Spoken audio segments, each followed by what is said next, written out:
அட கடவுளே! ஐபிஎல்ல ஃபாரின் பிளேயர்ஸ் வெளியேறனால, ஒவ்வொரு ஐபிஎல் டீமுக்கும் இவ்ளோ பெரிய சிக்கலாயிருச்சே!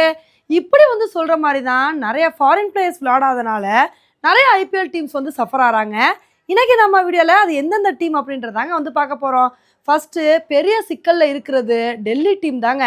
ஏன்னா டெல்லியோட கீ பிளேயரான மிச்சல் ஸ்டார்க் இனிமேல் விளையாடுறது சந்தேகம் அப்படின்ற தகவல் வந்துட்டுருக்கு. ஏன்னா அடுத்து பார்த்தீங்கன்னா WTC ஃபைனல் நடக்க போகிறனால மிச்சல் ஸ்டார்க் அதுக்கு தான் விளையாட போகிறாரு. அவர் ஐபிஎல் விளையாடுறது சந்தேகம் அப்படின்ற நியூஸ் வந்துட்டுருக்குங்க.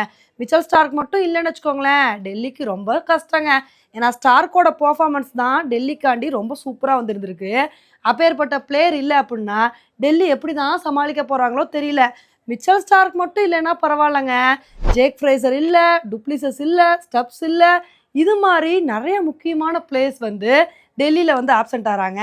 ஸோ இதுக்கு ரீப்ளேஸ்மெண்ட்டாக எந்த மாதிரி பிளேயர்ஸை டெல்லி கொண்டு வர போகிறாங்க, இவங்களோட பெர்ஃபார்மன்ஸ் எப்படி இருக்க போகுது அப்படின்றதான் எல்லாருக்கிட்டையுமே ஒரு பெரிய எதிர்பார்ப்பாக வந்திருக்குங்க.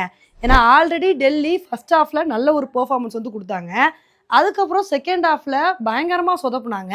இப்படி இருக்கும்போது நிறைய பிளேயர்ஸ் மிஸ் ஆகிறத டெல்லி எப்படி தான் சமாளிக்க போகிறாங்களோ தெரியல. இப்போ அடுத்த சிக்கலில் இருக்கிற டீம் எதுன்னு பார்த்தீங்கன்னா குஜராத் தாங்க. குஜராத்தோட பெரிய தூணாக இருக்கிறதே ஜோஸ் பட்லர் தான். அப்பேற்பட்ட ஜோஸ் பட்லரு பிளே ஆஃபில் விளையாட மாட்டார் அப்படின்ற தகவல் இருக்குங்க. ஏன்னா இங்கிலாந்து வெஸ்ட் இண்டீஸ்க்கு அகேன்ஸ்டாக ஓடிஐ சீரிஸ் விளையாட போகிறாங்க. அந்த ஓடிஐ சீரிஸ் வரப்போகிறனால அதில் போய் பட்லர் விளையாட போகிறாரு, பிளே ஆஃபில் அவர் விளையாட மாட்டார் அப்படின்ற தகவல் இருக்குங்க. உண்மையிலே இந்த ஒரு செய்தி குஜராத்துக்கு ஒரு பெரிய இடியா தாங்க வந்திருக்கும். ஏன்னா குஜராத்தோட ஸ்ட்ரென்த்தே அவங்களோட டாப் ஆர்டர் தான். டாப் 3 பேட்ஸ்மேன்ஸை வச்சு தான் குஜராத் ஓட்டிட்டு இருக்காங்க. நிறைய இடத்துல இந்த டாப் 3 பேட்ஸ்மேன்ஸே மேட்சை முடிச்சு விட்ருவாங்க. இப்படி இருக்கும்போது பட்லர் இல்லாததை குஜராத் எப்படி சமாளிக்க போகிறாங்கன்னே தெரில. சரி, பேட்டிங்கில் தான் இவ்வளோ பெரிய சர்க்கிள்னு பார்த்தா பவுலிங்லையும் ரபாடா, ஜெரால் கோட்ஸி இவங்க 2 பேர் விளையாட மாட்டாங்க அப்படின்ற தகவல் இருக்குங்க. குஜராத் டீம் இப்போ தான் செட் ஆகி நல்லா போய்கிட்டு இருக்கு. இப்படி இருக்கும்போது இந்த இம்பார்ட்டன்ட் பிளேயர்ஸ் இல்லாமல் குஜராத் என்ன மாதிரி ஒரு பெர்ஃபார்மன்ஸை கொடுக்க போகிறாங்கன்னே தெரில. இப்போ அடுத்து சிக்கலில் இருக்கிறது எந்த டீம்னு பார்த்தீங்கன்னா மும்பையும் ஒரு விதமான சிக்கலில் தாங்க வந்திருக்காங்க. ஆனால் மும்பைக்கு என்ன ஒரு விஷயம்னா, அவங்க பிளே ஆஃப்க்கு போகிற வரைக்கும் எந்த பஞ்சாயத்தும் இல்லை. ஆல்மோஸ்ட் எல்லா பிளேயர்ஸும் இருக்காங்க. அவங்க பிளே ஆஃப்க்கு போனதுக்கப்புறம் தான் நிறைய பிளேயர்ஸ் கலந்துக்கிற மாதிரி இருக்காங்க. சில எந்தெந்த பிளேயர்ஸ் இல்லை அப்படின்ற தகவல் வந்துட்டு இருக்கு அப்படின்னா, மும்பையில் ஓப்பனிங் பேட்ஸ்மேனாக இருக்கிற ரிக்கல்டன் விளையாடுறது சந்தேகம் அப்படின்ற நியூஸ் வந்துட்டு இருக்குங்க. இது மும்பை டீமுக்கு ஒரு பெரிய பின்னடைவாக வந்திருக்க போகுது. ஏன்னா ரிக்கல்டனோட பெர்ஃபார்மன்ஸ் இது வரைக்கும் நல்லா இருந்திருக்கு. இப்படி இருக்கும்போது இவர் இல்லை அப்படின்னா இதை மும்பை எப்படி சமாளிக்க போகிறாங்கன்னே தெரியல. அதுக்கப்புறம் ஒரு இம்பார்ட்டன்ட் பிளேயராக இருக்கக்கூடியவர் தான் வில் ஜாக்ஸு. இவரும் அடுத்து விளையாட மாட்டாரு அப்படின்ற தகவல் வந்துட்டு இருக்கு. அதனால வில் ஜாக்ஸ்க்கு ரீப்ளேஸ்மெண்ட்டாக மும்பை யாரை கொண்டு வர போறாங்கன்னு தெரியல. அதுக்கப்புறம் இன்னொரு பிளேயரான போஸ்க்கும் விளையாட மாட்டாரு அப்படின்ற செய்திகள் வந்துட்டு இருக்குங்க. போஸ்க் இப்போ ரீசெண்டாக தான் மும்பைக்கான மேட்சஸ்ல விளையாண்டுட்டு இருந்தாரு. இவரோட பெர்ஃபார்மன்ஸும் டீசெண்டாக தான் இருந்திருக்கு. ஸோ இந்த 3 பிளேயர்ஸ் இல்லாததை மும்பை எப்படி சமாளிக்க போறாங்க, இவங்க ரீப்ளேஸ்மெண்ட்டாக யாரை கொண்டு வர போறாங்க அப்படின்றத பொறுத்து பார்த்தா தாங்க தெரியும். இப்போ அடுத்து ஆர்சிபிக்கு இருக்கிற சிக்கல் என்ன அப்படின்னா, ஜேக்கப் பேத்தலும் நிகிடியும் விளையாட மாட்டாங்க அப்படின்ற ஒரு செய்தி வந்துகிட்டு இருக்கு. இது ஒரு விதத்தில் ஆர்சிபிக்கு பின்னடைவு தாங்க.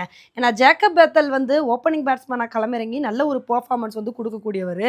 அவர் இல்லை அப்படின்னா ஆர்சிபி எப்படி சமாளிக்க போகிறாங்கன்னு தெரில.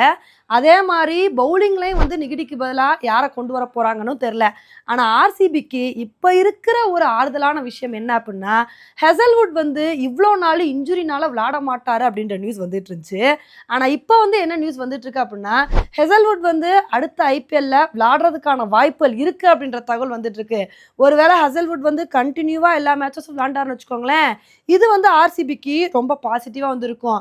அதுக்கப்புறம் ஹெசல்வுட்டும் விளையாடல அப்படின்னா ஆர்சிபிக்கு ஒரு வகையில் சிக்கல் தான். இனி வரப்போற மேட்ச்ல ஆர்சிபி இந்த மாதிரி பிரச்சனைகள்லாம் சமாளிச்சு என்ன மாதிரி ஒரு பெர்ஃபார்மன்ஸ் கொடுக்குறாங்க அப்படின்றத பொறுத்து பார்க்கலாம். இப்போ அடுத்து பஞ்சாப் பஞ்சாப் எடுத்துக்கிட்டோம் அப்படின்னா அவங்களுக்கும் ஒரு சில சிக்கல்கள் வந்து இருக்குங்க. ஏன்னா ஃபெர்கியூசன், மார்க்கோ ஜான்சன் இவங்க 2 பேரும் விளையாட மாட்டாங்க அப்படின்ற தகவல் வந்துட்டு இருக்கு. இப்போ இதனால பஞ்சாபோட பவுலிங் டிபார்ட்மெண்ட் வந்து கொஞ்சம் வீக்காகிற மாதிரி வந்து தெரியுது. அதனால இந்த பிளேயர்ஸ்க்கு ரீப்ளேஸ்மெண்ட்டாக பஞ்சாப் யாரை கொண்டு வராங்க அப்படின்றத பொறுத்து வந்து பார்க்கலாம். இப்போ ஓவராலாக இப்போ ஐபிஎல் வந்து பிரேக் ஆனனால நிறைய டீம்ஸ்க்கு வந்து சிக்கல் வந்து ஏற்பட்டிருக்குங்க. ஏன்னா ஐபிஎல் பிரேக்குக்கு முன்னாடி எல்லா டீமுமே ஓரளவுக்கு வந்து செட் ஆகி பிளே ஆஃப் ரேஸில் வந்து ஓடிட்டு இருந்தாங்க. இப்போ வந்து பார்த்தீங்கன்னா இந்த ஐபிஎல் பிரேக்குக்கு அப்புறம் நிறைய டீம்ஸில் நிறைய ஃபாரின் பிளேயர்ஸ் வந்து வெளியே போகிறனால ஐபிஎல் டீம்ஸ் வந்து அப்படியே பிச்சு பிச்சு போட்ட மாதிரி வந்து ஆயிடுச்சு.